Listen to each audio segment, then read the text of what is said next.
منذ قليل ترددت أخبار كتيرة عن وفاة مؤسس قنوات طيور الجنة الأستاذ خالد مقداد. تعالوا مع بعض يا حبايب قلبي نعرف التفاصيل إن شاء الله في الفيديو. متنسوش دعم باللايك والشير واشتراك في القناة. نبدأ كلامنا بالصلاة والسلام على سيدنا محمد صلى الله عليه وسلم. احنا عارفين إن الأستاذ خالد مقداد بيمر بوعكة صحية، وتراجعت حالته جدا يا جماعة. يعني الحالة بجد حرجة جدا للغاية، لأن طبعا هو اكتشف إن هو فيروس كورونا بعد ما الوليد والمعتصم كانوا بيقولوا إن لحد دلوقتي لسه التحاليل ما أثبتتش والدنا عنده إيه، وكانوا بيقولوا ما تصدقوش أي إشاعات وكده. لكن المعتصم والوليد نزلوا بوست على صفحتهم على الفيس وقالوا ان احنا بندعي لابونا ان ربنا يشفيه وبنسالكم الدعاء لوالدنا، لان طبعا النتيجه طلعت ايجابيه في فيروس كورونا. وفي بعض الوكالات يا جماعه اعلنت، بجد وكالات اعلانيه كتير اعلنت وفاته.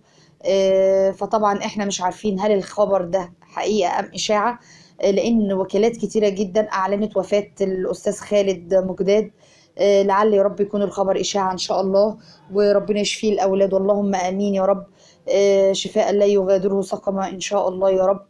واحنا عارفين ان زوجته الاستاذه مروه حماد كانت نزلت بوست وتدعي له وقالت فيه اللهم اني اسالك باسمك الاعظم الذي اذا دعيت به اجبت واذا سئلت به اعطيت ان تشفي زوجي وحبيبي ورفيقي خالد مقداد، وأن تلبسه ثوب الصحة والعافية، وأن ترده إلينا سالما معافا يا رب العالمين.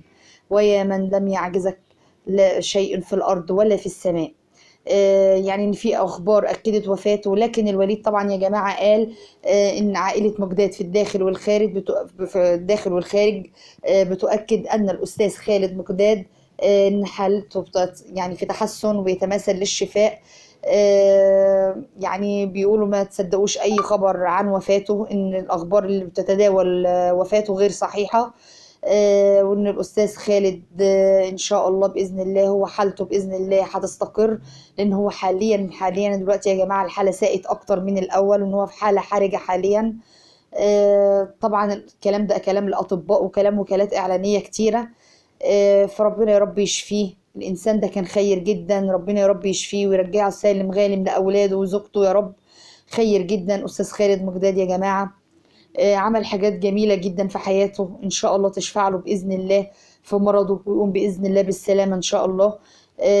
وإن شاء الله يا جماعة يا رب يكون اللي تردد منذ قليل عن وفاته تكون أخبار إشاعة بإذن الله. وبإذن الله أول بأول هنعرف الأخبار وهنقولها مع بعض في القناة، وان شاء الله هنجيلكم باخبار الاستاذ خالد اول باول ونعرف باذن الله ان شاء الله حبايب قلبي. تمنوا له الشفاء يا رب، ان شاء الله يكون الاخبار دي اشاعه، خبر وفاته يكون اشاعه باذن الله، ويرجعوا سالم غانم يا رب الاولاد، اللهم امين يا رب. وادعوا له يا جماعه، لان الدعاء بيغير القدر زي اولاده ما قالوا ادعوا لابونا، لان الدعوات بتغير القدر. فربنا معاه يا رب ويرجعوا لاولاده بالسلامه ان شاء الله. حبايب قلبي ما تنسوش تعملوا لايك وشير عشان اي مستجدات في اي موضوع باذن الله هنتناوله مع بعض في القناه. السلام عليكم ورحمه الله وبركاته.